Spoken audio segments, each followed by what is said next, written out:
आश्रम में बटुकों का शोषण, गुरुकुल में बटुकों का शोषण और इनके यहाँ ये होता है, ये जो बात चलाई जा रही थी उसको तो जो एजी हैं उन्होंने ही समाप्त कर दिया।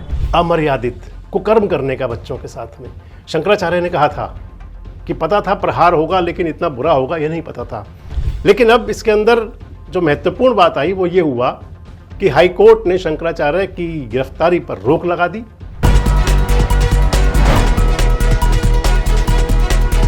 दोस्तों नमस्कार, मैं संजय मग्गू और मौजूद हैं देश रोजाना के डिजिटल मीडिया मंच पर।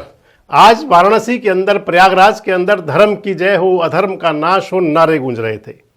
ये नारे हमेशा गूंजा करते हैं और ये नारे गूंजने भी चाहिए, लेकिन आज ये नारे गूंज रहे थे और उसके पीछे जो कारण था वो था शंकराचार्य अभिमुक्तेश्वरानंद सरस्वती को उत्तर प्रदेश की हाई कोर्ट ने उनकी गिरफ्तारी पर रोक लगा दी।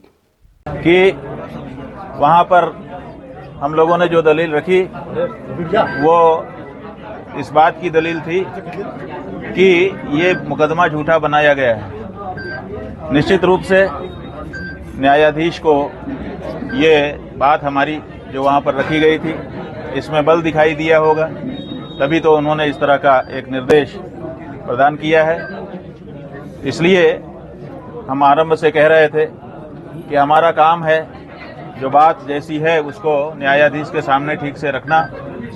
हम लोगों ने रखा और आप देखिए कि न्यायाधीश ने जो वर्डिक्ट दी है, जो एक आदेश पारित किया है, उससे ये पता चलता है कि वो समझ रहे हैं कि इस मामले को बनावट बना करके रखा गया है। और अब मार्च के तीसरे सप्ताह में सुनवाई होगी।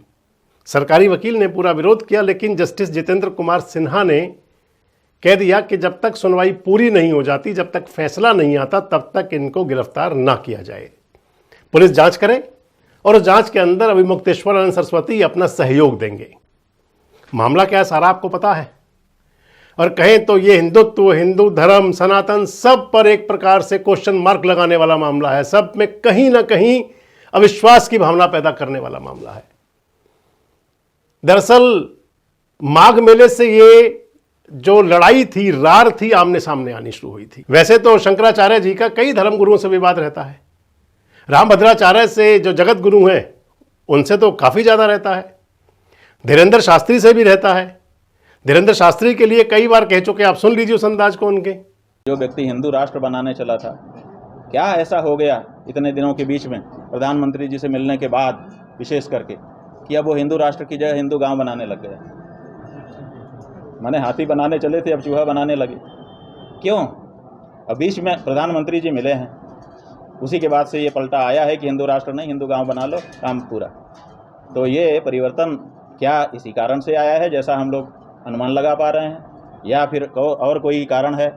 ये बात तो पूछी जानी चाहिए। आप लोग तो पूछोगे नहीं उनसे, हमसे तो पूछ लेते हैं। उनसे पूछना चाहिए कि दो बात सवाल का जवाब दीजिए महाराज जी। एक, आप हिंदू राष्ट्र बनाने चले थे, हिंदू गांव बनाने क्यों चले गए? एक। दूसरे, जिस गांव में आप रह रहे हैं, जिस गांव में आपके बाबा बागेश्वर हैं, बागेश्वर धाम जिसको कहा जा रहा है, क्या वो हिंदू गांव नहीं है? अगर वो हिंदू गांव नहीं है तभी तो आपको हिंदू गांव बनाने की अलग से ज़रूरत पड़ रही है।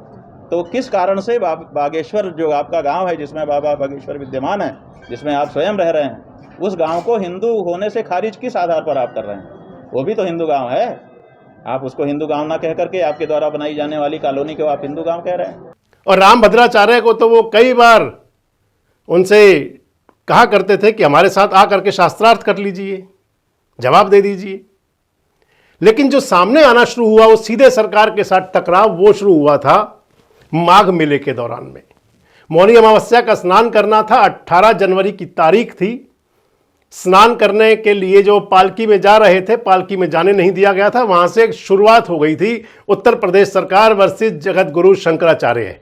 विवाद इतना बड़ा कि चलते चलते शंकराचार्य जी के खिलाफ अपने बटुकों के साथ, उनके बटुक हैं या नहीं जांच का विषय है, बटुक कहा जाता है जो गुरुकुल में शिक्षा लेने आते हैं, बटुकों के साथ में गंदा काम करने का आरोप लगा, यौन शोषण करने का। एक बटुक सामने भी आया और बात आई कि कई बटुक और भी है, 18 बटुक और भी है, यानी कि लाइन लगी पड़ी है जिनके साथ यौन शोषण हुआ। और शिकायत देने वाले हैं रामभद्राचार्य जी के चेले, रामभद्राचार्य के चेले शिकायत देने वाले हैं। कोर्ट के अंदर गए थे वो रामभद्राचार्य जी के शिष्य आशुतोष ब्रह्मचारी, आशुतोष पांडे।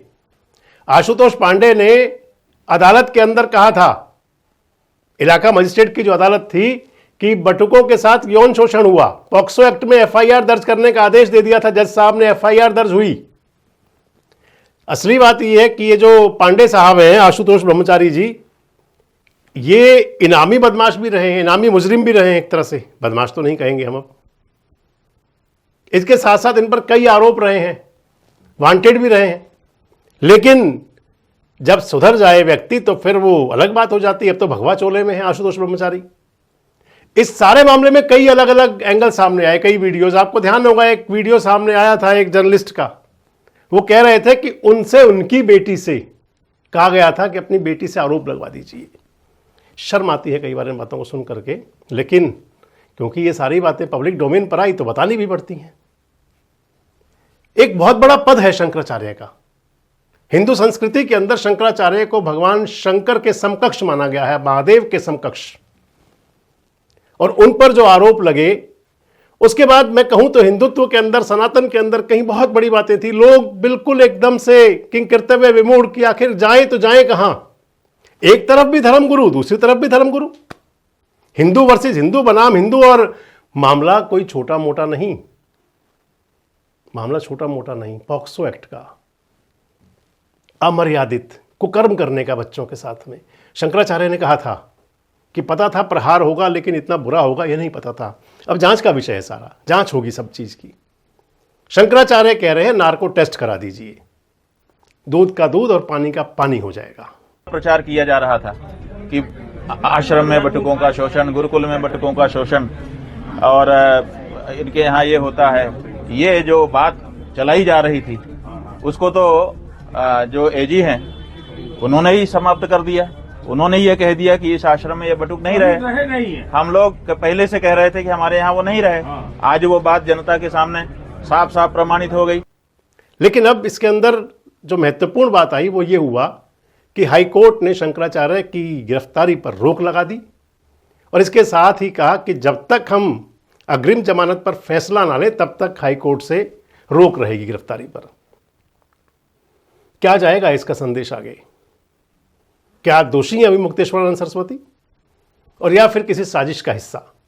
कमेंट बॉक्स में जरूर बताएं। जुड़े रहे हमारे साथ, देखते रहें देश रोजाना। हमारे साथ जुड़े रहने के लिए सब्सक्राइब करें देश रोजाना के YouTube चैनल को, और नई वीडियो की नोटिफिकेशन पाने के लिए बेल आइकन जरूर दबाएं। अगर आप ये वीडियो Facebook या Instagram पर देख रहे हैं तो पेज को लाइक और फॉलो जरूर करें, और ज्यादा से ज्यादा शेयर करें।